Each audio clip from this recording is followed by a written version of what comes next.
ஏசாயா 49வது அதிகாரம் 3ஆம் வசனத்திலே, நீ என் தாசன் இஸ்ரவேலே, நான் உன்னில் மகிமைப்படுவேன் என்றார் என்று நாம் வாசிக்க கேட்கிறோம். இங்கே ஏசாயா 49வது அதிகாரத்துல தேவன் ஏசாயா தீர்க்கதரிசியிடத்தில் பேசுகிறது போல அங்கே குமாரனாகிய கிறிஸ்துவை குறித்த அருமையான சத்தியங்களை நமக்கு வெளிப்படுத்தி வைத்திருக்கிறார். இங்கே தாசன் என்று சொல்லும்போது ஆங்கிலத்துல சர்வன்ட், அதாவது வேலைக்காரன் அல்லது ஊழியக்காரன் என்று சொல்லி அர்த்தம். அதுக்கு பேரு தான் தாசன் அப்படின்னு சொல்லி தமிழ்ல சொல்லப்பட்டிருக்கிறது.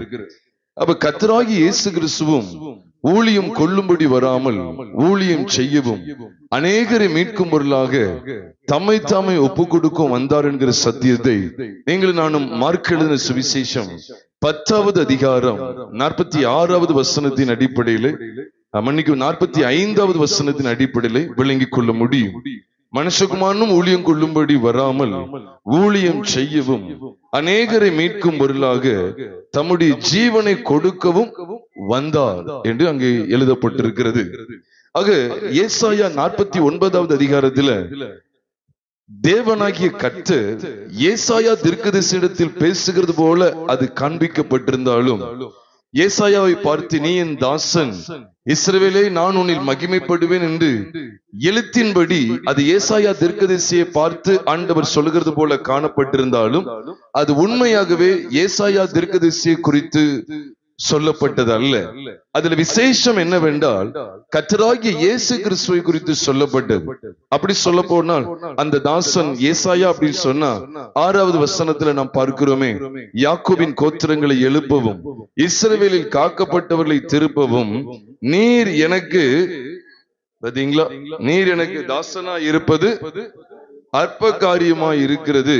நீர் பூமியின் கடைசி பரியந்தமும் என்னுடைய இரட்சிப்பாய் இருக்கும்படி உம்மை ஜாதிகளுக்கு ஒளியாகவும் வைப்பேன் என்று சொல்லும்போது, அப்ப பூமியின் கடைசி பரியந்தமும் தேவனுடைய இரட்சிப்பாய் இருக்கும்படி ஏசாயா தீர்க்கதரிசி ஏற்படுத்தப்படல. யார்தான் ஏற்படுத்தப்பட்டா? இயேசு கிறிஸ்து.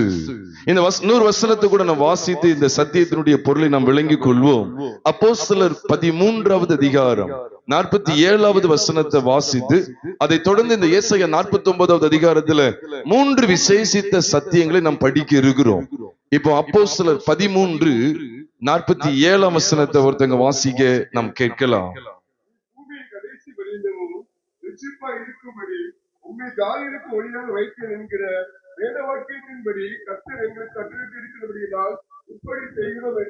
பாத்தீங்களா? அப்ப நீ பூமியின் கடைசி பரியந்தமும் இரட்சிப்பாய் இருக்கும்படிதான் ஜாதிகளுக்கு, அதான் புறஜாதிகளுக்கு ஒளியாக வைத்தேன்னு சொல்லி அங்க எழுதப்பட்டிருக்கிறத அவங்க நினைவு கூறுறாங்க. இப்ப சொல்லுங்க, அப்போஸ்தலனாகிய பவுல் மூலமா அப்போஸ்தலர் 13வது அதிகாரம் 47ஆம் வசனத்துல சொல்லப்பட்டது அந்த தாசன் என்கிறவர் யார்? ஏசாயாவா இல்ல இயேசு கிறிஸ்துவா? ஏசாயாவா இல்ல இயேசு கிறிஸ்துவா?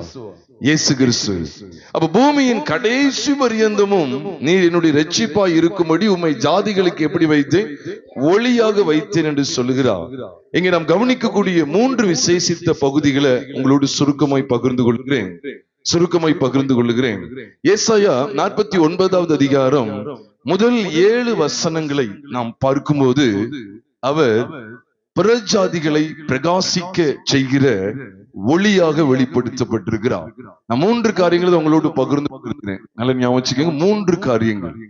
அதாவது ஜனங்களை பிரகாசிக்க செய்கிற ஒளியாக கிறிஸ்து இருக்கிறார். முதல்ல நம்ம அறிய வேண்டிய மொத்தம் 3 காரியங்கள் அறிய போகிறோம். அதுல முதலாவது காரியம் என்ன அப்படின்னா, ஏசாயா 49வது அதிகாரம் முதல் 7 வசனங்களுக்குள்ளே நாம் பார்க்கிறோம், கிறிஸ்து ஜனங்களுக்கு ஒளியாக ஏற்படுத்தப்பட்டிருக்கிறார். அதை தொடர்ந்து கூட நீங்க பாத்தீங்க அப்படி சொன்னா இதே 49வது அதிகாரம் அதுல 9ஆம் வசனத்துல பார்க்கும்போது கூட ஜனங்களுக்கு உடன்படிக்கையாகவும் ஏற்படுத்துகிறார். ஆனா வேதம் இங்கே நமக்கு காண்பிக்கிற ஒரு அர்த்தம் நிறைந்த ஒரு வெளிச்சம் என்ன அப்படின்னு சொன்னா, அவர் ஜனங்களுக்கு வெளிச்சமா இருக்கிறார். பூமியின் கடைசி பரியந்தமும் நீ இரட்சிப்பாய் இருக்கும்படி, என்னுடைய இரட்சிப்பாய் இருக்கும்படி உம்மை ஜாதிகளுக்கு எப்படி வைத்தேன்? ஒளியாக வைப்பேன் என்று சொல்லி அங்கு எழுதப்பட்டிருக்கிறது. அப்ப கிறிஸ்துவை முதல்ல நம்ம எப்படி கண்டுகொள்ளணும் சொன்னா, அவர் என்னுடைய வாழ்க்கையை பிரகாசிப்பிக்கிற தேவனாய் இருக்கிறார்.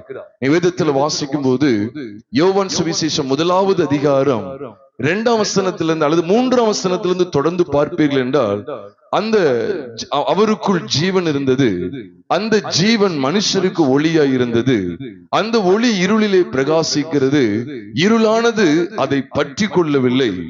அவன் அந்த ஒளி அல்ல, அந்த ஒளியை குறித்து சாட்சி கொடுக்க வந்தான் சொல்லி யோவான் சொன்னதை குறித்து, அதாவது யோவான் இவ்விதமாய் கிறிஸ்துவை சாட்சியை பகிர்கிறதை நாம் பார்க்க முடிகிறது. அதை தொடர்ந்து 9ஆம் வசனத்துல சொல்லும் போது, உலகத்திலே வந்து எந்த மனுஷனையும் பிரகாசிப்பிக்கிற மெய்யான ஒளி என்று சொல்லி இயேசு கிறிஸ்துவ குறித்து அங்கு வேதம் சொல்லுகிறது. எல்லாம் ஞாபகம் வச்சுக்கோங்க. முதல் கட்டமா, நீர் என் தாசன், நான் உன்னில் மகிமைப்படுவேன் சொல்லி ஆண்டவர் தம்முடைய தாசனை குறித்து பேசுகிறார். தேவன் எப்பொழுதும் மகிமைப்படுவார், தம்முடைய தாசனில் மகிமைப்படுகிறார். இஸ்ரவேலே என்று சொல்லி அடையாளப்படுத்தினாலும் நீ என் தாசன் என்று சொல்லி அங்கே கிறிஸ்துவை ஒரு விதத்தில் என்ன செய்கிறார், அடையாளப்படுத்துகிறார் என்பதுதான் 100% உண்மை. அப்போ தாசனாய் அவர் வெளிப்பட்டார், ஊழியக்காரராய் பிதாவின் சித்தத்தை முழுவதுமாய் நிறைவேற்றுகிறவர் இந்த பூமியில வெளிப்பட்டார். அவர் வெளிப்பட்டதனுடைய முதல் காரியம் என்ன தெரியுமா? அவர் நம்ம எல்லாருக்கும் ஒளியாய் இருக்கிறார். ஃபர்ஸ்ட் பாயிண்ட் அதுதான், ஒளியாய் இருக்கிறார். இது எவ்விதமா இன்னும் நாம் அதிகமாய் அறிந்து கொள்ள முடியும் என்று சொன்னால், ஒளி பொதுவா எதுக்காக தேவைப்படும் சொல்லுங்க? வெளிச்சம் எதுக்காக தேவைப்படும்? எப்ப நமக்கு வெளிச்சம் தேவை? ஆமா, இருட்டுலதான் நமக்கு வெளிச்சம் தேவை. இருளை அகல பண்ணணும். அப்போ அந்த ஒளி இருளிலே பிரகாசிக்கிறது, இருளானது அதை பற்றி கொள்ளவில்லை என்று யோவான் சுவிசேஷம் 1வது அதிகாரம் 1 பகுதியிலே பார்க்கிறோம். அந்த ஒளி இருளில் என்ன செய்கிறது? பிரகாசிக்கிறது. அப்போ இயேசு கிறிஸ்துவின் மூலமாய் தேவன் மகிமைப்படுகிறார். நான் உன்னில் மகிமைப்படுவேன் என்கிற அந்த ஜீவனுள்ள வார்த்தைகளை நாம் பார்க்கும்போது, தேவன் தம்முடைய தாசனாகிய கிறிஸ்து இயேசு மூலமாய் அல்லது கிறிஸ்து இயேசுவில் மகிமைப்படுகிறார். அதனாலதான் அவரை ஒளியாக வைத்தேன் என்று சொல்லுகிறார். நீங்க வேதத்துல பாருங்க, அப்போஸ்தலர் எல்லாருமே இந்த ஒளியை குறித்து சாட்சி கொடுத்துக்கிட்டே இருப்பாங்க.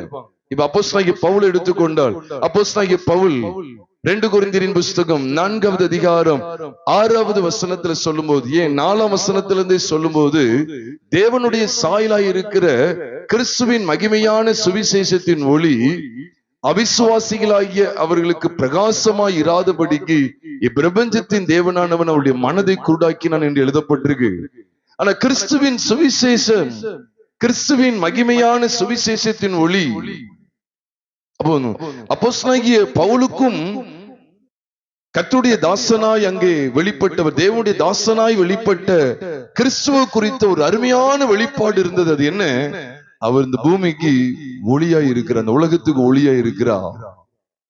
பிரியமானவர்களே, இதுலதான் நம்முடைய வாழ்க்கையில எவ்விதத்திலும் இருள் இல்லை, ஒளிவு மறைவு என்று சொல்லி எதுவுமே இல்லை. நீங்க நிறைய சூழ்நிலையில பாருங்க, நீங்க நிறைய விஷயங்கள் ஒளிவு மறைவு சொல்லி பல காரியங்களை ஒளித்து வைத்துக் கொள்றாங்க. பிள்ளைகள் எடுத்துக்கொண்டா பெற்றோர்களுக்கு தெரியாம, அல்ல கணவன் எடுத்துக்கொண்ட மனைவிக்கு தெரியாம, மனைவி எடுத்துக்கொண்ட கணவனுக்கு தெரியாம என்று சொல்லி அநேக இருளான பகுதிகள் இருக்கிறது. அவைகள் எல்லாம் கலைந்தெறியப்பட வேண்டுமேயானால் கிறிஸ்து இயேசுவை அறிகிற அறிவுக்குள்ளே வர வேண்டும். எனக்கு 3 காரியங்களை சொல்ல இருக்கு. அது முதல் காரியம் என்ன? அவர் ஜனங்களுக்கு, ஜாதிகளுக்கு ஒளியாக வைக்கப்பட்டவர். அதை குறித்து அப்போஸ்தலனாகிய பவுல் சாட்சி கொடுக்கிறார். அது மாத்திரமல்ல, பவுல் எபேசு சபைக்கு சொல்லும் போது கூட, எபேசியர் 5வது அதிகாரம் 14வது வசனத்தில் சொல்லும் போதும் கூட, தூங்குகிற நீ மரித்தோரை விட்டு எழுந்திரு, அப்பொழுது கிறிஸ்து உன்னை பிரகாசிப்பிப்பார் என்று சொல்லி இருக்கிறாரு என்று அங்கு எழுதப்பட்டிருக்கிறது. எபேசியர் 5வது அதிகாரம் 13வது வசனத்துல. பிரியமான சகோதர சகோதரிகளே, அப்ப நம்முடைய வாழ்க்கையில ஆண்டவர் என்ன செய்கிறார்? பிரகாசிக்க செய்கிற தேவனாய் இருக்கிறார். நம்முடைய வாழ்க்கையை பிரகாசிக்க செய்கிற தேவனாய் இருக்கிறார். அந்த நல்ல தேவனை நாம் என்ன செய்கிறோம்? ஆராதிக்கிறோம். இது அப்போஸ்தலனாகிய பவுலுக்கு மாத்திரமல்ல, அதை தொடர்ந்து அப்போஸ்தலனாகிய யோவானை குறித்து நாம் வேதத்துல பார்க்கும்போது, 1 யோவானின் புஸ்தகம் 1வது அதிகாரத்துக்கு வரும்போது, அந்த வெளிச்சத்தை, அந்த ஒளியை குறித்தே சாட்சி கொடுக்கிறார் பாருங்க.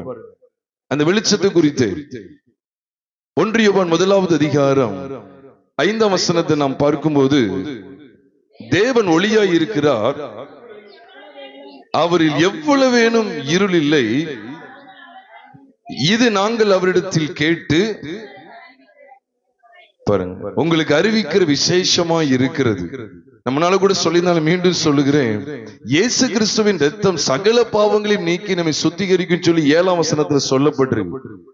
அது ஏன் இன்னைக்கு நடக்க மாட்டேங்குது? நிறைய பேர் இன்னைக்கு பாவிகளா சுத்திக்கிட்டு இருக்காங்க, பாவத்துல உழன்று கொண்டு இருக்கிறாங்க. எல்லாருக்காகவும் அவர் ரத்தம் சிந்தியாச்சு, ஆனா எல்லாருடைய பாவங்களை நீக்கி அவருடைய ரத்தம் சுத்திகரிக்கலையே. அப்படி எது எல்லாரையும் சுத்திகரிச்சுட்டா ரோட்ல போற எல்லாரையும் சுத்திகரிச்ச அனுபவத்தோட இருக்கிறாங்களா? இல்ல.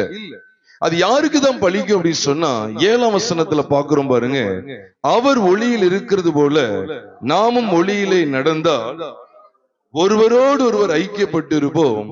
அவருடைய குமாரனாகி இயேசு கிறிஸ்துவின் ரத்தம் சகல பாவங்களை நீக்கி நம்மை சுத்திகரிக்கும். அப்ப எப்பொழுதுதான் அந்த சுத்திகரிப்புக்குள்ள வர முடியும் அப்படின்னு சொன்னா, அவர் ஒளியில் இருக்கிறது போல நாமும் ஒளியிலே நடந்தால். இந்த வெளிச்சத்தை விட்டுருவாங்க, ஆனா அவருடைய குமாரனாக இயேசு கிறிஸ்துவின் ரத்தம் சகல பாவங்களை நீக்கி நம்மை சுத்திகரிக்குங்கிற இடத்துக்கு வருவாங்க. அது இன்கம்ப்ளீட், அது கண்டிப்பா நிறைவேறாது. எதுக்கு சொல்லனா, இந்த முதல் பகுதிக்குள்ள வரல அப்படின்னா 2வது பகுதி நிறைவேறாது. அதுதான் நீங்க நிறைய பேர் பாவிகளை சுத்திட்டு இருக்காங்க. தங்கள் பாவங்கள் மன்னிக்கப்படாதவர்களாய், தங்கள் பாவங்களிலிருந்து விடுதலையை பெறாதவர்களாய், பாவ மன்னிப்பு நிச்சயத்தை பெறாதவர்களாய் இந்த சமுதாயத்தில் எத்தனையோ பேர் சுத்தி கொண்டுதான் இருக்கிறாங்க.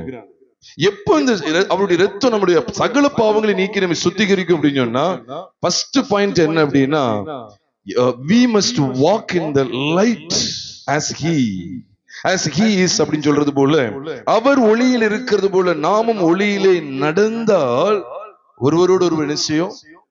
அந்த வெளிச்சத்துக்குள்ள வரும்போது அப்படி என்ன அர்த்தம் தெரியுமா? கிறிஸ்துவை நீங்கள் வெளிச்சமா பார்க்கணும். அவர்தான் என்னுடைய இரட்சகர். பூமியினுடைய கடைசி பரியந்தமும் ரட்சிப்பாய் இருக்கும்படி ஏற்படுத்தப்பட்டவர். அவர் இல்லாமல் ரட்சிப்பு இல்லை, அவர் இல்லாமல் இருளிலிருந்து விடுதலை இல்லவே இல்லை. அல்லது அப்போஸ்தலர்கள் ஸ்ட்ராங்கா சொன்னாங்க. அப்போஸ்தலர் 4வது அதிகாரம் 12ஆம் வசனத்துல தெள்ள தெளிவா சொல்லியிருக்கிறாங்க, அவராலே அன்றி வேறொருவராலும் ரட்சிப்பு இல்லை.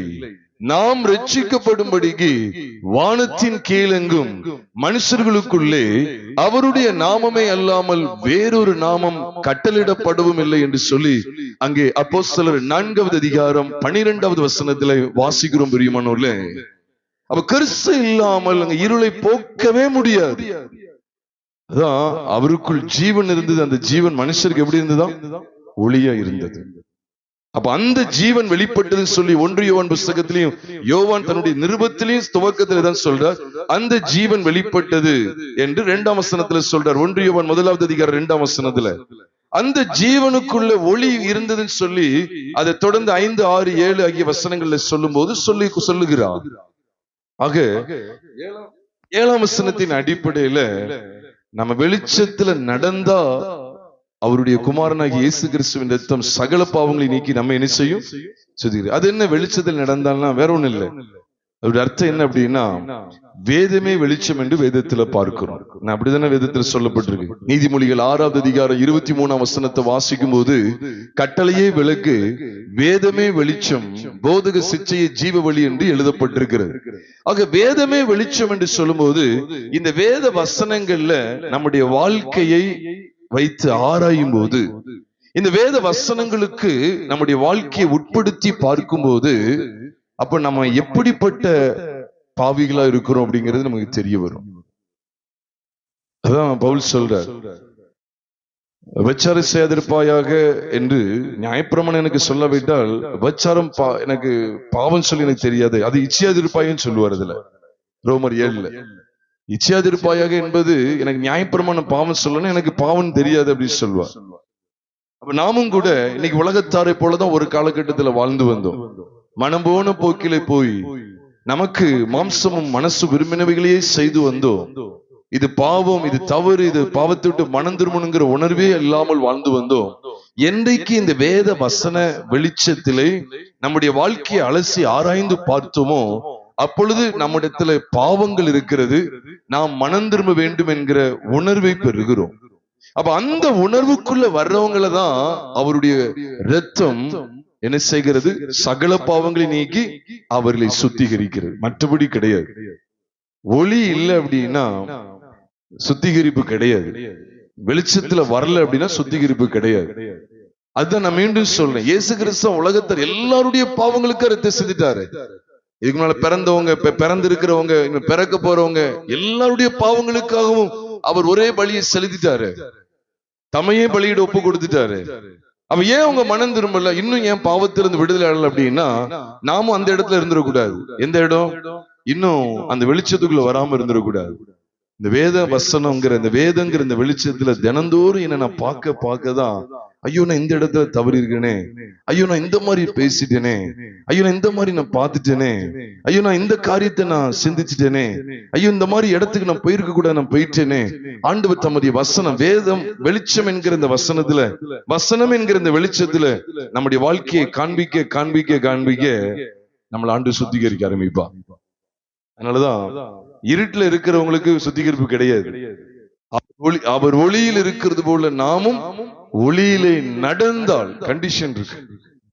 அப்படின்னு அர்த்தம், if we walk in the light as he is the light, அவர் ஒளியில் இருக்கிறது போல, he is in the light, அவர் ஒளியில் இருக்கிறது போல நாமும் ஒளியிலே நடந்தால், அப்படி குமாரனாகிய இயேசு கிறிஸ்துவின் ரத்தம், the blood of Jesus Christ his son cleanses us from all sin அப்படின்னு சொல்லி வேதத்துல வாசிக்கிறோம். பிரியமானவர்களே, அப்படி எல்லா பாவங்களையும் நீக்கி நம்ம என்ன செய்கிறது?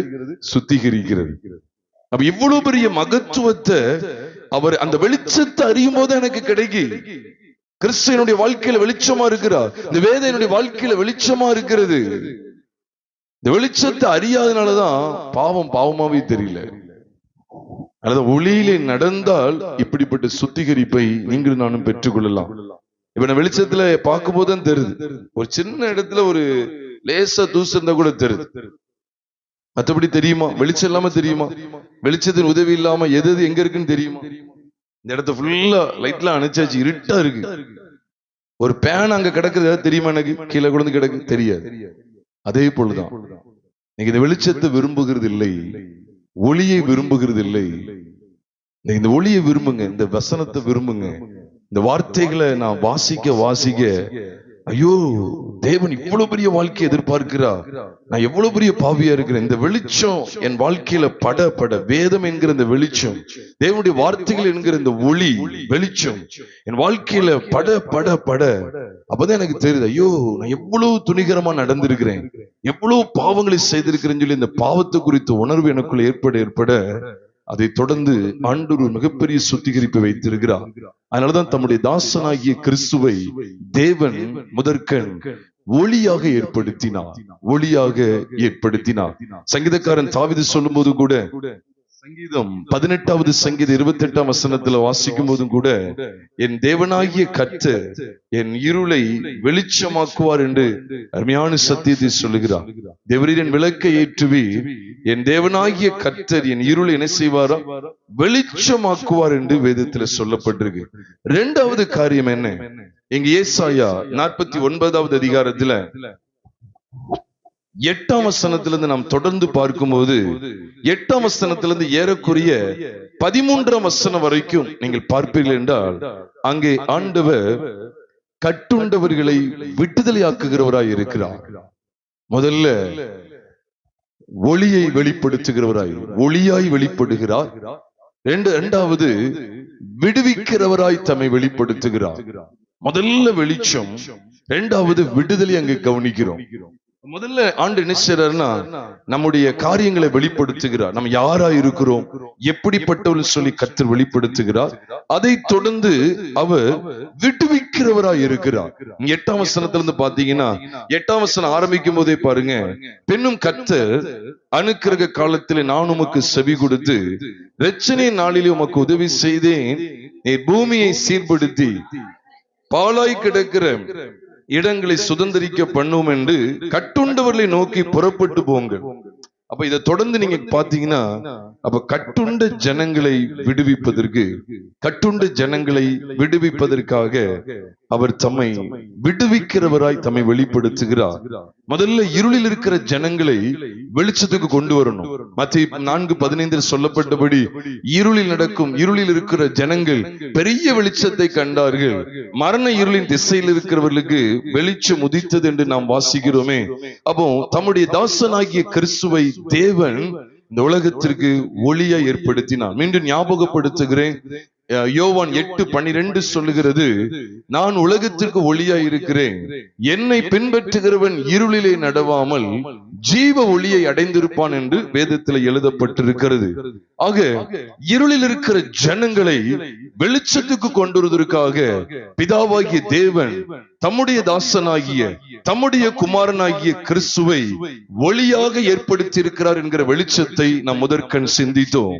இரண்டாவது, விடுவிக்கிறவராய் தம்மை வெளிப்படுத்துகிறார். விடுதலை. ஒரு கேள்வி கூட நீங்க கேட்கலாம், அன்று கடன் பிரச்சனை விடுதலை தருவாரா? நீங்க ஃபுல்லாவே பாவத்து குறித்தானே பேசுறீங்க, கடன் பிரச்சனை விடுதலை தருவாருன்னு கேட்டா நிச்சயமா கடன் பிரச்சனை விடுதலை தருவா. வியாதிங்கிற ஒரு கட்டு இருக்கு, அதுல இருந்து விடுதலை தருவாருன்னு கேட்டா கட்டாயமா தருவார். ஆனா நாங்க இதை முதன்மைப்படுத்துகிறது கிடையாது. நான் எதுக்குன்னு சொல்றேன் உங்கள்ட்ட.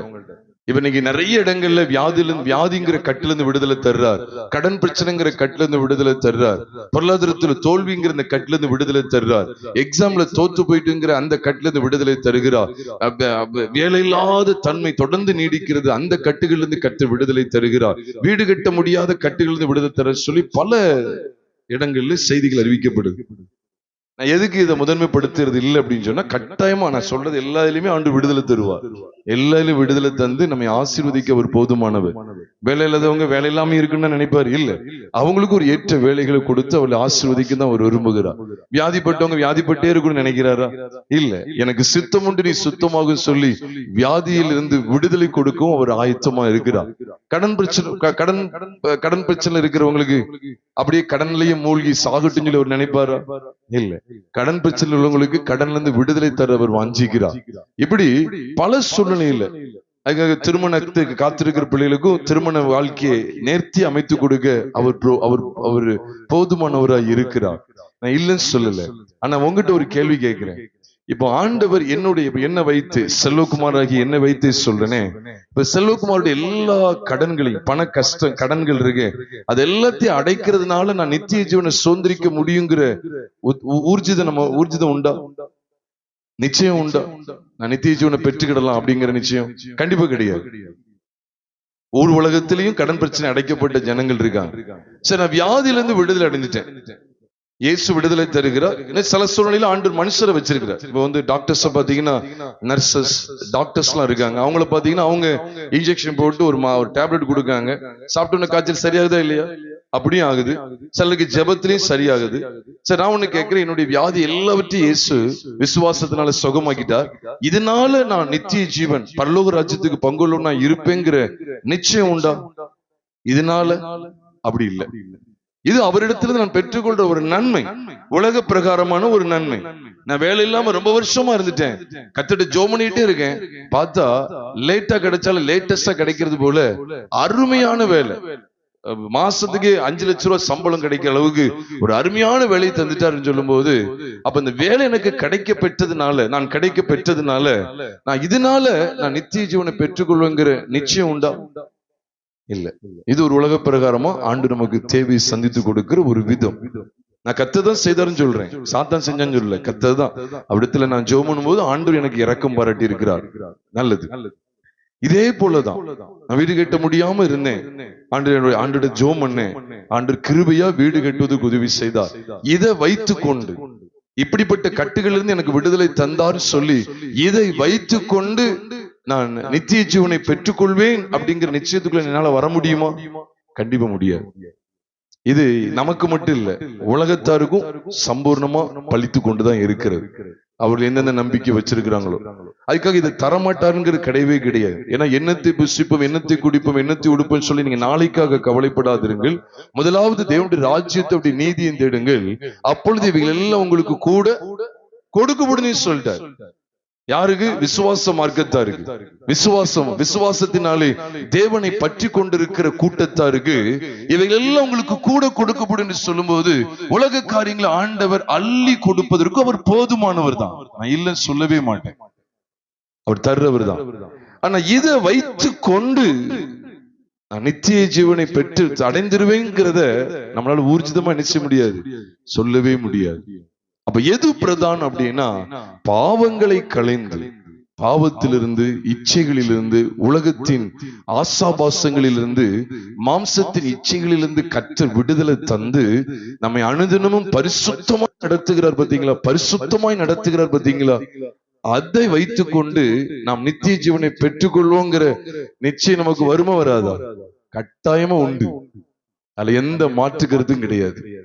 அதனாலதான் பிரியமானவர்களே, இதை பிரகடனப்படுத்துகிறோம். அதனால இதை மட்டுமே சொல்றதுனால அதை விட்டுட்டாங்களே அப்படின்னு நினைக்காதீங்க. இத கவனமா இதை கை கொள்ளும் போது, இங்க இருக்கிற வாலிப பிள்ளைகளாக இருக்கட்டும், பெரியவங்களாக இருக்கட்டும், நீங்க வசனத்துக்கே முக்கியத்துவம் கொடுத்து இன்னும் ஏதாவது தவறு இருந்தா ஆண்டவரே என்ன உணர்த்துவீங்க, இன்னும் ஏதோ ஒரு பிடியில நான் கட்டு உண்டவனா இருக்கிறேன்னா ஆண்டவரே உண்மை நீர் விடுவிக்கிறவராய் உண்மை வெளிப்படுத்தி இருக்கிற ஏசாயா 49வது அதிகாரத்துல ஆண்டவரே விடுவியும், இப்படிப்பட்ட ஒரு இச்சையிலிருந்து என்னை விடுவியும், இப்படிப்பட்ட ஒரு பாவத்திலிருந்து என்னை விடுவியும் சொல்லி ஆண்டவரிடத்தில் உண்மையா நம்மை தாழ்த்தி பரிசுத்தத்தின் பாதையில நாம் தொடர்ந்து நடப்போமேயானால் நிச்சயமாகவே இந்த இம்மைக்கான காரியங்களை கூட ஆண்டு என்ன செஞ்சிடுவாரு, நமக்கு அழகா தேவைகளை சந்தித்து அருமையாய் நடத்துவார். ஆனா ஆண்டவருடைய இருதயத்தில் இருக்கிறது எல்லாம் என்ன தெரியுமா? இந்த பூமியில அவர் விரும்புகிற வாழ்க்கையை நாம் வாழ வேண்டும். பிரியமானவர்களே, இந்த பூமியில ஆண்டவர் உங்களை என்னை கோடீஸ்வரன் இருக்க நினைக்க விரும்பினார் சொன்னா பாருங்க, உலகத்தில் எத்தனையோ பேர் கோடீஸ்வரங்கள் இருக்கிறாங்க. அப்போ ஏதோ நான் கோடீஸ்வரனா இருக்கிறது தான் ஆண்டு என்னை தெரிந்து கொண்டான்னு சொன்னா அது இல்ல. கோடீஸ்வரன் ஆண்டு நம்ம வச்சிருக்கலாம், அதுல எந்த தப்புமே கிடையாது. ஆனா காரியம் என்ன அப்படின்னு சொன்னா, நான் பாவத்துக்காக மனஸ்தாபப்பட்டிருக்கிறேனா, இன்னும் தொடர்ந்து நான் ஒரு 5 வருஷமா பொய் பேசிட்டு இருக்கிறேன், இந்த பொய்யிலிருந்து கர்த்தர் எனக்கு விடுதலை தந்திருக்கிறாரா? சில நல்லா பாருங்க, சபைக்கு நல்லா போவாங்க, கர்த்தரை நல்லா ஆராதிப்பாங்க, கர்த்தருடைய நாமத்தை மேம்படுத்துன்னு சொல்லி அங்கங்க போய் சாட்சியும் சொல்லுவாங்க. ஆனா பார்த்தா தொடர்ந்து அவங்க பொய் பேசிட்டே இருப்பாங்க. எதுக்கு எடுத்தாலும் பொய் பேசுவாங்க. ஒரு காரியத்தை செஞ்சீங்களா கேட்ட செய்யல அப்படின்னு சொல்லிடுவாங்க. அவங்களை நீங்க பாத்தீங்களா? இல்ல நான் பார்க்கல. அவங்கள பார்த்து பேசியிருப்பாங்க, ஆனா கேட்டா நான் அவங்கள பார்க்கலையே, எப்ப பார்த்துன்னு தெரியல எனக்கு அப்படின்னு சொல்லுவாங்க. கூசாம பொய் சொல்றது. இன்னும் சொல்ல போனா இன்னும் நிறைய காரியங்கள் இருக்கு. பொறாமப்படுவதற்கு, பெருமை கொள்வதற்கு, இன்னும் கூட நிறைய கட்டுகள் இருக்கு. பிரியமானவர்களே, நிறைய இந்த மீடியால பார்த்த நிறைய கட்டுகள் இருக்கு, அடிமைத்தனம். ஆகவேதான் அவர் தமது தாசனை, நீர் என் தாசன், நீ என் தாசன் இஸ்ரவேலை நான் உன்னில் மகிமைப்படுவேன். அவர் தாசனா இருப்பது அற்ப காரியமா இல்ல. அவர் பூமியின் கடைசி பரியந்தமும் யாக்கோபை திருப்புறதுக்கு மட்டும் இல்ல, இஸ்ரவேலை திருப்புறதுக்கு அவர் தாசனா இருக்கிறது அற்ப காரியமா தான் பைபிள் இருக்கு. அப்படித்தானே போட்டிருக்கு. இஸ்ரவேலையும் யாக்கோபையும் சொல்றாருன்னு சொல்லும் போது ஒரு குறிப்பிட்ட ஜனம், ஆபிரகாமின் சந்ததிங்கிற ஒரு குறிப்பிட்ட ஜனத்துக்கு மட்டுமல்ல, நீர் பூமியின் கடைசி பரியந்தமும் என்னுடைய இரட்சிப்பா இருக்கும்படி ஜாதிகளுக்கு உம்மை ஒளியாக வைப்பேன் என்கிறத ஆண்டு வெளிப்படுத்துறான். என்ன தெரியுமா? நீர் ஆபிரகாமின் சந்ததியார் என்று சொல்லுகிற இஸ்ரவேல் ஜனத்துக்கு மாத்திரமல்ல, யாக்கோபின் சந்ததிக்கு மாத்திரமல்ல, ஒட்டுமொத்த மனுக்குலத்திற்கும், பூமியில் வாழ்கிற ஒட்டுமொத்த மனுக்குலத்திற்கும் நீர் ஒளியாக ஏற்படுத்தப்படுகிறீர், விடுவிக்கிறவராய் ஏற்படுத்தப்படுகிறீர். இதன் மூலமாகத்தான் தேவன் மகிமைப்படுகிறார். தாசன், தாசனாலே நீங்க ஞாபகம் வைக்கணும், தாசன் ஒரு பெரிய பட்டம் கொடுத்துட்டாரு நினைச்சிடாதீங்க. வேலைக்காரன் சொன்னா எப்படி இருக்கு? ஐயோ, ரொம்ப குறைந்த ஒரு பதவியை சொல்றாங்க அப்படின்னு இருக்கு. வேலைக்கார தாசன்னா யாரு? வேலைக்காரன். ஆங்கிலத்துல பாருங்க, சர்வன்ட் அப்படின்னு இருக்கும். சர்வன்ட், வேலை செய்யறது. இந்த ஒவ்வொரு வேலையை செய்வாங்க, கொடுத்து போட்ட வேலையை செய்வாங்க, அந்த வேலையை செய்கிறது. அப்ப பிதாவினால் ஏற்படுத்தப்பட்ட அவருடைய தாசனாகிய கிறிஸ்து இந்த பூமியில எப்படிப்பட்ட கிரியைகளை செய்கிறார்? நீங்க எல்லாம் பாத்தீங்கன்னா எஸ்ஐயா 49 அதிகாரத்தை நம்ம தெளிவா பார்த்துட்டோம். கிறிஸ்து மாம்சத்துல வெளிப்பட்டு பிதாவின் தாசனாக இந்த பூமியிலே அவர் வெளிப்பட்டு நடந்து கொண்ட காரியங்களை தான் அது வெளிப்படுத்துகிறது. ஏன் இன்னொரு காரியத்தையும் பாருங்க, அவர் கட்டுண்டவர்களை விடுவிக்கிறவரை வெளிப்படுத்துகிறார் சொல்லி 8ஆம் வசனத்திலிருந்து பார்க்கிறோமே. ஏசாயா 49 8ஆம் வசனத்திலிருந்து அதை ஒரு கையில பிடிச்சு வச்சுக்கங்க, ஒரு கையில வைத்துக் கொள்ளுங்க. அணுக்கருக காலத்திலே நான் உமக்கு செவி கொடுத்துன்னு இருக்குது, வெச்சனை நாளிலே உமக்கு உதவி செய்தேன் இருக்குது. அது உண்மையாகவே அவருடைய தாசனாகிய கிறிஸ்துவ குறித்து சொல்லப்பட்ட ஜீவனுள்ள வார்த்தைகள். அது எங்க சொல்லப்பட்டிருக்கு? ஒரு கையில இதை வைத்துக் கொண்டு 1 கொரிந்தியரின் புஸ்தகம், ஒரு நிமிஷம், 2 கொரிந்தியரின் புஸ்தகம் 6வது அதிகாரம் 2ஆம் வசனத்தை ஒருத்தங்க வாசிக்க கேட்கலாம்.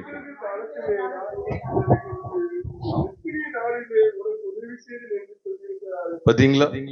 இதே கான்செப்ட் தான் அங்க இருக்கு. அணுக்கிற காலத்தில் நான் உமக்கு செவி கொடுத்து ரட்சணை நாளிலே உனக்கு உதவி செய்தேன் என்று சொல்லி இருக்கிறாரு. இதோ இப்பொழுதே அணுக்கிற காலம், இப்பொழுதே ரட்சணை நாள். அது தொடர்ந்து சொல்றாரு, எங்களை தேவ ஊழியக்காரராக விளங்க பண்றோம். நான் சொல்லிட்டோம், ஊழியக்காரங்கிறதுக்கு பேர் தான் தாசன். அப்போ கிறிஸ்து எதற்காக வந்தாரோ, தாசனாக ஊழியக்காரனாக எப்படி வெளிப்படுத்தப்பட்டாரோ அதுக்காக தான் நாங்களும் ஊழியக்காரனா இருக்கிறோம். எவ்வளவு நல்லா இருக்கு பார்த்தீங்களா? கிறிஸ்து ஊழியக்காரனா எப்படி இந்த உலகத்துக்கு வந்தாரோ, பிதாவின் சித்தத்தை செய்து முடிக்கிற பணியை பிதாவின் சித்தத்தை செய்து முடிக்கிற பணியை செய்யக்கூடியவராய் இந்த பூமியில எப்படி தாசனாக ஊழியக்காரராக வெளிப்பட்டாரோ அதே வழியில இவங்க சொல்றாங்க, நாங்களும் எப்படி இருக்கிறோம்? இந்த ஊழியம் குற்றப்படாதபடிக்கு நாங்கள் யாதொன்றிலும் இடல் உண்டாக்காமல் எவ்விதத்தினாலையும் எங்களை தேவ ஊழியக்காரராக விளங்கப்படுகிறோம், தேவனுடைய தாசர்களாக விளங்க பண்றாங்க. உண்மையிலே இது யாரை குறித்து சொல்லப்படுதுன்னா கர்த்தராகிய இயேசு கிறிஸ்து குறித்து. அதனாலதான் அதுக்கு முந்தின வசனத்துல தேவனுடைய கிருபையை நீங்கள் விருதாவாய் பெறாதபடிக்கு உடன் வேலையாட்களாகிய நாங்கள் உங்களுக்கு, யாருக்கு உடன் வேலையாட்கள் அப்படி நீங்க கையில வச்சுக்கங்க. 1 கொரிந்தியர் புஸ்தகம் 3வது அதிகாரம், 1 கொரிந்தியர் 3வது அதிகாரம் 9ஆம் வசனத்தை நாம் பார்க்கும்போது, நாங்கள் தேவனுக்கு, அவ்வளவுதான், நாங்கள் தேவனுக்கு உடன் விளையாட்களா இருக்கிறோம். இப்போ ஒரு 2 கொரிந்தியர் 5வது அதிகாரத்துக்கு வாங்களேன். 2 கொரிந்தியர் 5வது அதிகாரம் 20ஆம் வசனத்தை சொல்லும் போதும் நாங்கள் கிறிஸ்துவுக்காக ஸ்தானாபதிகளாய் இருந்து அப்படின்னு சொல்லி சொல்றார். ஆக இந்த ஊழியம் எவ்வளவு அருமையா இருக்கு பாருங்களேன். இந்த ஊழியம் எவ்வளவு அருமையா இருக்கு பாருங்க. கிறிஸ்து இந்த பூமியில செய்ததை அப்படியே தொடர்ந்து அவங்க செய்யறாங்க. அப்போ நீ என் தாசன், சிலுவையிலே நான் உன்னில் மகிமைப்படுவேன் சொல்லி கர்த்தர் வாக்கு கொடுத்திருக்கிறார். உண்மையாவே தம்முடைய தாசனாகிய கிறிஸ்துவில் அவர் மகிமைப்பட்டார். அதனாலதான் ஒவ்வொரு பகுதியும் அவரை குறித்து நீங்க படிக்க படிக்க படிக்க இருளில் இருந்த ஜனங்களை வெளிச்சத்துக்குள்ள கொண்டு வந்துகிட்டே இருப்பார். 12 சீஷர்களாக இருக்கட்டும், 12 மனிதர்களை தெரிந்து கொண்டு சீஷர்களாக்கினாரு, அப்போஸ்தலராக்கினாரு. அவர்களுடைய பின்னணியா இருந்தாலும் சரி, அவர்களும் இருளுக்குள்ளதான் வாழ்ந்துட்டு இருக்கிறாங்க. அதான் பேதுருவே சொன்னார், நான் பாவியான மனுஷன், நீர் என்னை விட்டு போக வேண்டும் என்று சொன்னான். சொன்னானே சொல்லலையா? லூக்கா 5 அதிகாரத்துல வாசிக்கிறோம், நான் பாவியான மனுஷன் சொல்லி சொன்னான். இருளை வாழ்ந்து கொண்டிருக்கிற ஜனங்களுக்கு அவர் ஒளியாக வெளிப்பட்டார். 2வது வேதம் சொல்லுகிறது, அவர் விடுவிக்கிறவராய் தம்மை வெளிப்படுத்துகிறார். அதான் அணுக்கருக காலம் ரட்சணை நாள் சொல்லப்பட்டிருக்கு. அது எதுக்கு அடையாளமா இருக்கு அப்படின்னு சொன்னா, உண்மையாகவே ஏசாயா நாட்கள்ல இந்த சத்தியங்கள் வெளிப்படுத்தப்படும் போது எதற்காக அப்படின்னா, இதுக்கு முன்னால கூட சொல்லியிருக்கிறேன், இஸ்ரவேல் ஜனம், அதாவது யூதா ஜனம் பாபிலோனுக்கு சிறைப்பட்டு போகும். அங்க இருந்து கர்த்தர் என்ன செய்வார்? பாபிலோன்ல இருந்து ஏறக்குறைய 70 வருஷத்துக்கு பிற்பாடு என்ன செய்வார்? யூதா ஜனத்தை என்ன செய்வார்? வெளியே கொண்டு வருவார். அப்படித்தானே? விடுவிப்பார். அதை வெளிப்படுத்துகிற முகாந்திரத்துல யாரை குறித்த சத்தியத்தை காண்பித்து கொடுக்கிறார்? சத்தமா சொல்லுங்க. ஆமா, கிறிஸ்துவை குறித்த சத்தியங்கள். பாபிலோனுக்கு சிறைப்பட்டு போன இஸ்ரவேல் யூதா ஜனத்தை ஆண்டவர் விடுவித்து வெளியே கொண்டு வருவதற்கு ஒப்பனையான சத்தியங்களாய் கிறிஸ்து மூலமா ஒட்டுமொத்த மனுக்குலத்தையும் கர்த்தர் எல்லா விதமான கட்டுகளில் இருந்தும் விடுவிக்கிற சத்தியத்தை வெளிப்படுத்தி காண்பிக்கிறார்.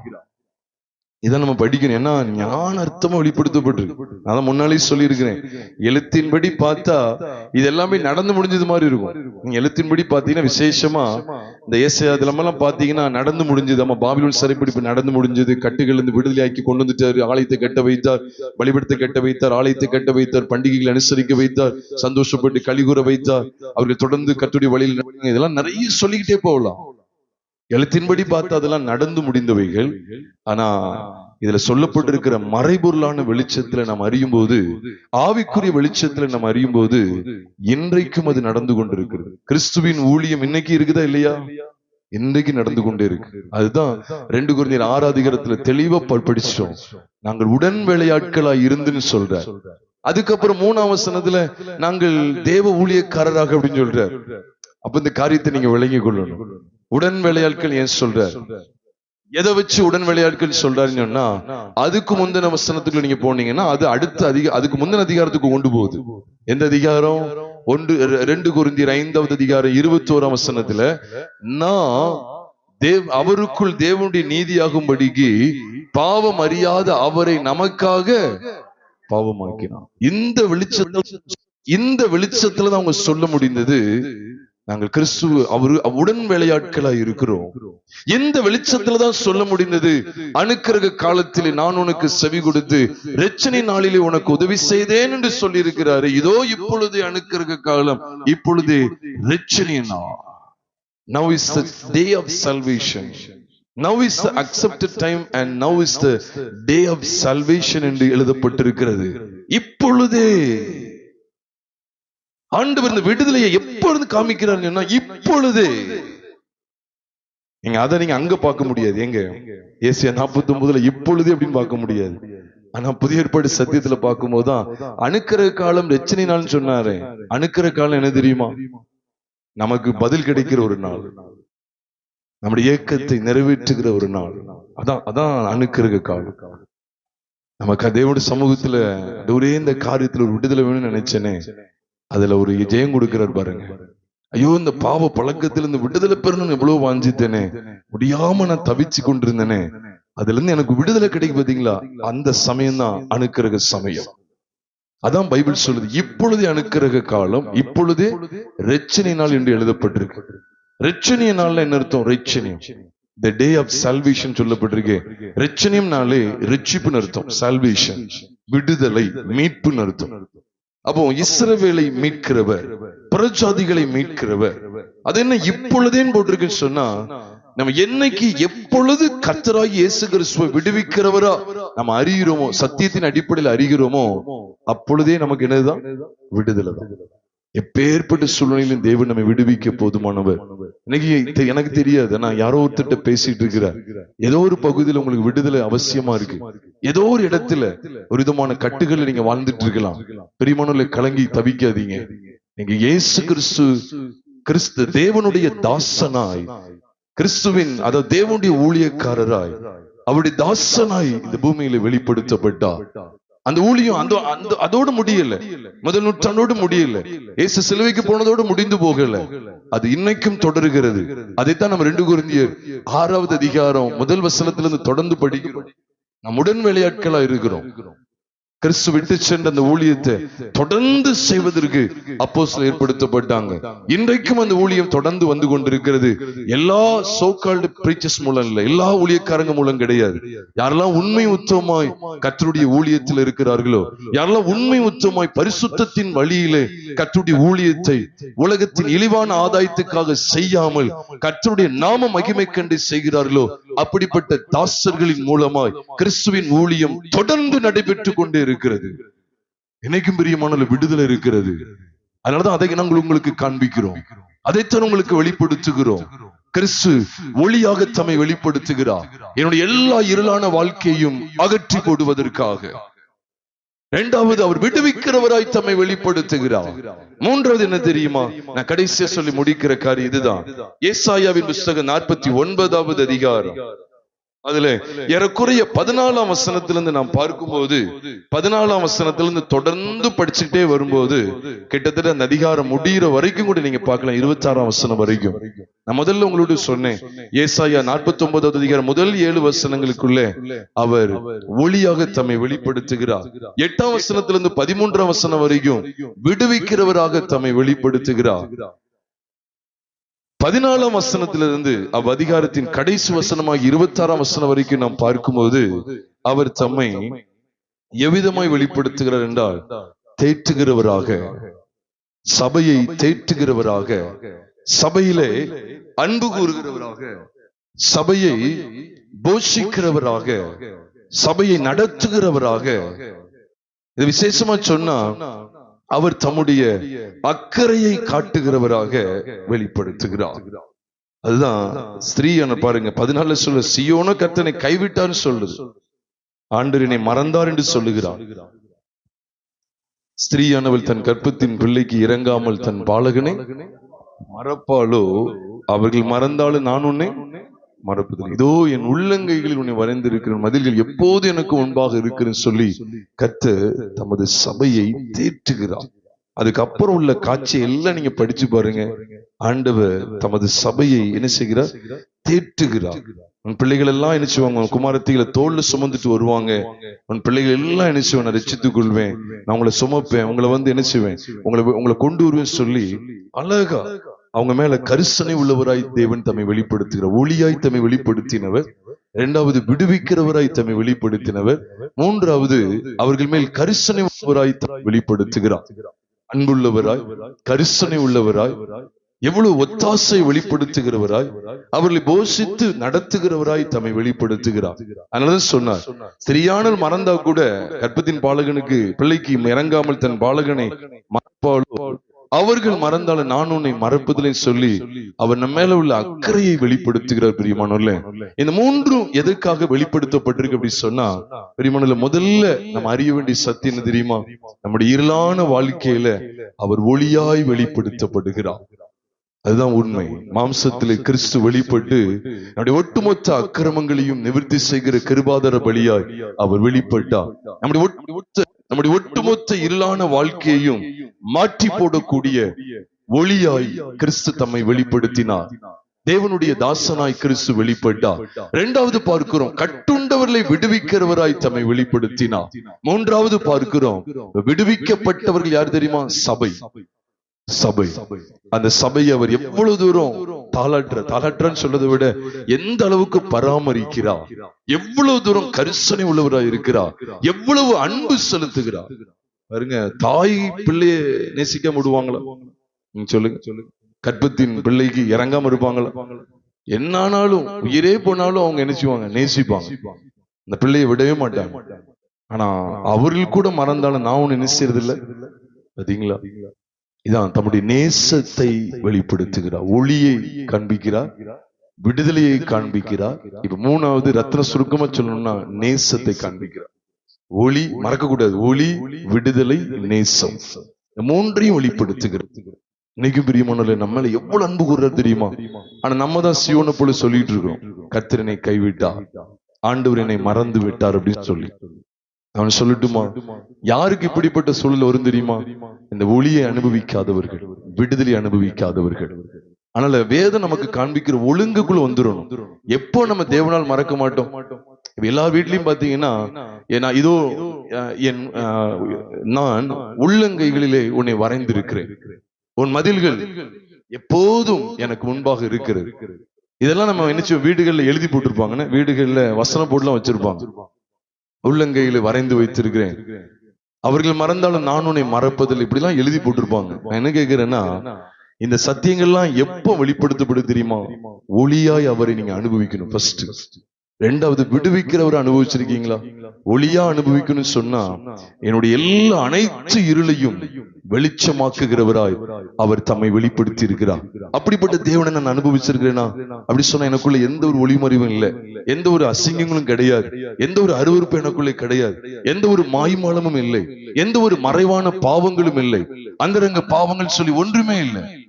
மோசே கூட சொல்லும்போது சொல்லுவார், நான் எனக்கு ஞாபகம் சொல்றேன், சங்கீதம் 90வது சங்கீதம் 8ஆம் வசனத்துல சொல்லுவார், எங்கள் பாவங்களையும் எங்கள் அந்தரங்கமான பாவங்களை உமது முகத்தின் வெளிச்சத்திலும் நிறுத்தினேன்னு சொல்வார். எங்கள் அக்கிரமங்களை எங்கள் அந்தரங்க பாவங்களை உம்முடைய முகத்தின் வெளிச்சத்திலும் நிறுத்தினீர் அப்படின்னு சொல்லுவார். அப்போ அவருக்கு மறைவான பாவம் சொல்லி ஒண்ணுமே கிடையாது. எபிரேயர் 4:13 சொல்லுகிறது, அவருடைய பார்வைக்கு மறைவான சிருஷ்டி ஒன்றுமில்லை, சகலமும் அவருடைய கண்களுக்கு முன்பாக வெளியரங்கமாயும் நிர்வாணமாயும் இருக்கிறது, அவருக்கே நாம் கணக்கு புவிக்க வேண்டும் என்று வேதம் சொல்லுகிறது. அப்போ என்னுடைய எல்லா இருளான வாழ்க்கையையும் அகற்றுவதற்கு கிறிஸ்து வெளிப்பட்டார். இரண்டாவது, கட்டுண்ட என்னுடைய வாழ்க்கையை விடுவிக்கிறதற்கு அவர் வெளிப்பட்டார். ஏன் கட்டுகளை குறித்து சொல்ல தெரியுமா? நிறைய பகுதியில பாவங்கள் மன்னிக்கப்பட்டு கிறிஸ்துவை ஏற்றுக்கொண்டிருந்தா கூட சில பகுதியில என்னன்னா ஜென்ம சுபாவம் என்னச்சுன்னா ஒட்டிக்கிட்டே இருக்கும். அப்ப அந்த கட்டுகளிலிருந்து தேவன் நம்மை விடுவிப்பதற்கு தம்மை என்ன செய்தார்? பிதாவாகிய தேவன் தம்முடைய கிறிஸ்துவை தாசனாக இந்த பூமிக்கு அனுப்பினார், அப்படி ஊழியத்தை செய்யும் பொருட்டு. மூன்றாவது நாம் பார்க்கிறோம், கடைசியா நேசத்தை வெளிப்படுத்துகிறார். தம்முடைய பிள்ளைகள் மேல் உள்ள நேசத்தை வெளிப்படுத்துகிறார். துவண்டு போயிடாதீங்க பிரியமானவர்களே. சில சூழ்நிலையை பார்க்கும்போது என்னத்த கர்த்தரும் கூட இருந்து என்னத்தை செய்யறார் அப்படிங்கிறது போல தோணும். பிரியமானவர்களே, அவர் தமது நேசத்தை வெளிப்படுத்தி கொண்டே இருக்கிறார்.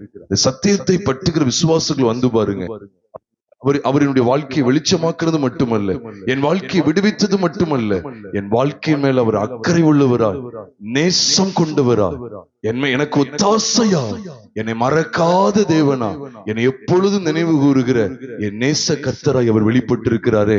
அந்த சத்தியத்தையும் இங்க ஏசாயா புஸ்தகத்தில் ஆண்டு வெளிப்படுத்துகிறார். ஆக இதுதான் பிரியமானவர்களே, இவைகளை இந்த 3 விஷயங்களை நம்ம அறியணும். அதுலதான் ஒரு சபை நிலை கொண்டிருக்க வேண்டியது இருக்கிறது. நம்முடைய வாழ்க்கையை வெளிச்சமாக்கி இருக்கிறாரா? நம்முடைய வாழ்க்கையை விடுதலை ஆக்கி இருக்கிறாரா? நம்ம மேல அவர் கரிசனை உள்ளவராய் இருக்கிறது அனுதினமும் நான் உணர்கிறோமா? என் மேல அவர் அன்பா இருக்கிறார், என்னை எவ்வளவாய் நேசிக்கிறார், என்னை அவர் மறந்து போகவில்லை, நான் தான் அவரை மறந்து போறேன். கேட்டேன்னு சொல்றேன், கர்த்தர் மறந்துட்டாருன்னு சொல்றேன். ஆனா உண்மை என்ன தெரியுமா? அவர் நம்மளை மறக்கல, நம்ம தான் அவரை மறக்கிறோம். என்ன கர்த்தர் இப்படி செஞ்சிட்டாருன்னு சொல்லி இல்ல பிரியமானவர்களே, இந்த வெளிச்சத்துக்குள்ள நம்ம ஒப்பு கொடுப்போமா? இருக்க இடத்துல நாம் கண்களை மூடி நாம் கர்த்தரை நோக்கி நாம் பார்ப்போம். எனக்கு கேட்டதான தேவனுடைய வார்த்தைகளின் அடிப்படையில ஒளி, விடுதலை, கரிசனை, நேசம், அப்படிப்பட்ட வார்த்தைகளை நாம் கேட்கிறோமே. பிதாவாகிய தேவன் தம்முடைய ஒரே பேரான கிறிஸ்துவை தாசனாக, ஊழியக்காரராக இந்த பூமியிலே அனுப்பினதனுடைய நோக்கம் எவ்வளவு சிறப்பாக இருக்கிறது. மனுஷகுமாரனும் ஊழியம் கொள்ளும்படி வராமல் ஊழியம் செய்யவும், அந்த ஊழியம் செய்யவும் என்று எழுதப்பட்டிருக்க, அதைத்தான் அவர் எவ்விதமாய் செய்தார் அப்படிங்கிறத ஏசாயா ஆதி நாட்களிலேயே முன்னறிவித்தாரே. இதை நாம் விளங்கிக் கொள்கிறோமா? இவைகளை பெற்று அனுபவிக்கிறோமா? அல்லது இன்னும் நாம் இருளிலே வாழ்ந்து கொண்டிருக்கிறோமா? ஒரு விஷயம் யோசித்து பார்ப்போமா?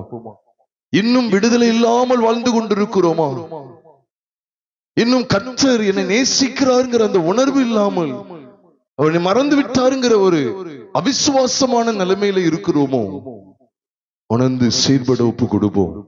ஏதாகிலும் பாவங்களை கர்த்தர் உணர்த்துகிறான்னு சொன்னா தயவு செய்து சொல்றேன், அதை தேவ சமூகத்தில் அப்படியே உணர்ந்து அறிக்கை செய்தவர்களா, ஆண்டவரே எனக்காக வெளிச்சமாய் நீ வெளிப்பட்டீர், ஆண்டவரே என்னை விடுவிக்கிறவராய் வெளிப்பட்டீர், ஆண்டவரே என் மேல் கரிசனை உள்ளவராயுமே வெளிப்படுத்தி இருக்கிறீர், ஆண்டவரே என்னை அர்ப்பணம் செய்கிறேன் என்று சொல்லி இவ்வளவு மகத்துவம் உள்ள தேவனை நான் எனக்கு கிடைக்க பெற்றிருக்கிறேனே, எவ்வளவு பெரிய பாக்கியம் உள்ள ஜனம் என்று சொல்லி அதை உணர்ந்து அறிந்து தேவ கரத்தில் நம்மை அர்ப்பணம் செய்வோமா? பரிசுத்தமுள்ள எங்கள் பரலோக தேவனை நாங்கள் உம்மை ஸ்தோத்திரிக்கிறோம். நம்முடைய ஜீவனுள்ள வார்த்தைகளில் இருந்து ஒரு அதிகாரம், ஏசாயா 49வது அதிகாரத்திலிருந்து பிதாவாகிய தேவன் தம்முடைய குமாரனை தாசனாக ஏற்படுத்தி நான் உன்னில் மகிமைப்படுவேன் என்று சொல்லி அது ஏசாயாவுக்கு சொல்லப்பட்டது போல அங்க காண்பித்து, அது கிறிஸ்துவுடைய வாழ்க்கையிலே கிறிஸ்துவை பற்றி முன்னுரைக்கப்பட்டவைகளால் எங்கள் ஒவ்வொருவருக்கும் வெளிப்படுத்தப்பட்டிருக்கிறதற்காக நன்றி செலுத்துகிறோம், ஆண்டவரே. அந்த ஏசாயா 49 நாங்கள் புதிய ஏற்பாட்டு சத்தியங்களை நாங்கள் அலசி ஆராய்ந்து பார்க்கும்போது தேவன் எங்கள் மேல் எவ்வளவு கரிசனை உள்ளவராயிருக்கிறீர், ஆண்டவரே. நாங்கள் இருளிலே வாழ்றதை நீ விரும்பவே இல்லை, ஆண்டவரே. நாங்கள் வெளிச்சத்தின் பிள்ளைகளாய் இருக்க வேண்டும். கட்டுகளில் கடக்கிறவதை நீ விரும்பவே இல்லை. நாங்கள் விடுவிக்கப்பட்டவர்களாய் இருக்க வேண்டும் என்பதில் எவ்வளவு வாஞ்சியாயிருக்கிறேன். அது மாத்திரல்ல, அனுதினமும் நாங்கள் இதை விசுவாசித்து எங்கள் தேவனின் மேல எவ்வளவு சந்தோஷமா இருக்கிறார், என் மேல எவ்வளவு பிரியமா இருக்கிறார். யார் எங்களை மறந்தாலும் அவர் எங்களை மறக்கிறது இல்லைங்கிற ஒரு பெரிய நிச்சயத்தோடு அனுதினமும் இந்த கிறிஸ்துவ வாழ்க்கையை வாழ வேண்டும் என்று நீ விரும்பி எவ்வளவு மகத்துவமான சத்தியங்களை உம்முடைய வேதத்திலிருந்து எங்களுக்கு காண்பித்து கொடுத்து தொடர்ந்து இந்த சத்தியங்களை நிலைத்திருந்து ஆண்டவரே நாங்கள் துவண்டு போகாமல், சோர்ந்து போகாமல், பயத்தினாலே கலக்கம் அடைந்து விடாமல் இந்த பூமியிலே நம்முடைய வேத வசனங்களை பிடித்து கொண்டு நாங்கள் வெளிச்சத்தின் பிள்ளைகள், விடுவிக்கப்பட்டவர்கள், தேவனால் மறக்கப்படாதவர்கள் என்கிற ஸ்லாக்கியத்தில் நிலைத்திருக்கிற பாக்கியத்தை கொடுங்க. ஆண்டவரே, வந்திருக்கிற யாவரையும் கர்த்தர் ஆசீர்வதிங்க. அதிக பிரயாசத்தோடு அருமையான குடும்பத்தின் பிள்ளைகள் ஆண்டவரே, அந்தோனியப்பா ஐயா அவங்க குடும்பத்தை உங்க கரத்துல ஒப்பு கொடுக்கிறோம். அவங்க எவ்வளவாய் பிரயாசப்படுகிறார் என்பதை அறிந்திருக்கிறோம். ஆண்டவரே தகப்பனே, அநேக சத்தியத்தை அறிந்து கொள்வதற்கு உடைய பிள்ளைகளை நீர் கிருபையாய் பயன்படுத்துகிறீர். தொடர்ந்து இதற்குரிய ஆசீர்வாதத்தை கர்த்தர் நிறைவாய் தந்து உடைய பிள்ளைகளை அவங்க குடும்பத்தின் பிள்ளைகளையும் கர்த்தர் ஆசீர்வதித்து உடைய நாமத்தை மகிமைப்படுத்துங்க. அந்த யாவரையும் கர்த்தர் ஆசீர்வதிங்க, வழி நடத்துங்க. எங்கள் கர்த்தராகிய இயேசு கிறிஸ்துவின் நாமத்தில் ஜெபிக்கிறோம் நல்ல பிதாவே.